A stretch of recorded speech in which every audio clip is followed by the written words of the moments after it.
ইরাকের কারবালা প্রান্তর, এখানেই শহীদ হন মহানবীর প্রিয় দৌহিত্র ইমাম হোসেন। সারা বিশ্বের ইসলাম ধর্মাবলম্বীদের জন্য দিনটি শোকের। প্রতি বছর নানা আয়োজনে বিশ্বের বিভিন্ন দেশে এই দিনটি স্মরণ করা হয়। পবিত্র আশুরা উপলক্ষে বুধবার ইরাকের কারবালায় ইমাম হোসেনের মাজারে ঢল নামে লাখো মানুষের।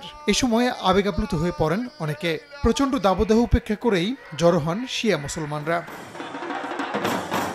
তাজিয়া মিছিলের মধ্য দিয়ে ইরানে শুরু হয় আশুরার কর্মসূচি। প্রতীকী তাঁবুতে আগুন ধরিয়ে দিয়ে কারবালার শোকাবহ ও হৃদয়বিদারক ঘটনাকে স্মরণ করেন ইরানিরা। বিভিন্ন ধর্মীয় আচার পালন করেন তারা। এ সময় গাজায় ইসরায়েলি বর্বরতা বন্ধের দাবি জানান অনেকে।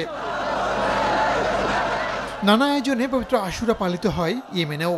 দিনটি উপলক্ষে রাজধানী সানার রাস্তায় নেমে আসে হাজারো হাউথি সমর্থক।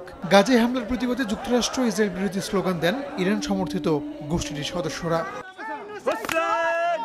মধ্যপ্রাচ্যের আরেক দেশ আফগানিস্তানেও পবিত্র আশুরা পালনে নানা আয়োজন হাতে নেওয়া হয়। যদিও তালেবান প্রশাসন থেকে দিনটি পালনে বেশ কিছু বিধিনিষেধ জারি করা হয়েছে। 250-টিরও বেশি ডিজাইন অপশন নিয়ে ওয়ালটন স্মার্ট ফ্রিজ, বোঝে আপনার প্রয়োজন। আশুরা পালন করা হয় ভারতের জম্মু কাশ্মীরে। এ উপলক্ষে শ্রীনগরের ডাল লেকে নৌকায় করে মিছিল বের করেন স্থানীয়রা। এতে অংশ নেন যুবক, শিশুসহ নানা বয়সী মানুষ।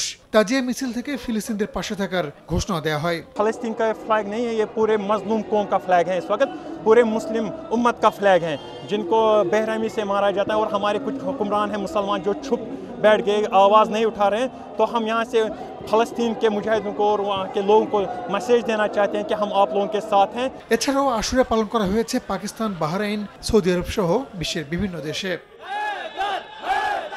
রাহানুল রানা, সময় সংবাদ।